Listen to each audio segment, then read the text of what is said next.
Home inspections are crucial when buying or selling a home, and negotiations regarding essential repairs can be challenging. In this video, we'll discuss the necessary steps for effectively navigating home inspection negotiations to reach a mutually beneficial agreement.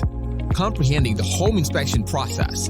To negotiate the sale of a home effectively, both buyers and sellers must first understand the home inspection process. A professional inspector assesses the property's condition, identifies necessary repairs, and provides a detailed report.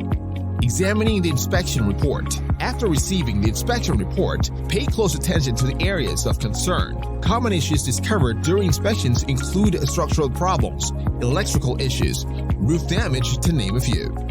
Identify necessary repairs.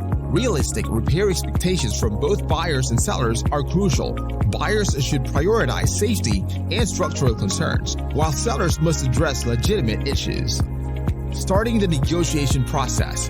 During negotiations, it's essential to address critical issues first, compromise on minor repairs, and offer credit for repairs or complete them before closing. Try to keep an open communication throughout the process. Achieving a mutually beneficial agreement. When negotiating, outcomes may include the seller completing all requested repairs or provide credit for the buyer to handle repairs after closing, or the buyer may assume responsibility for some or all repairs. Navigating home inspection negotiations requires understanding, communication, and compromise. Prioritizing essential repairs and safety concerns lead to a mutually beneficial agreement for a successful home buying or selling experience.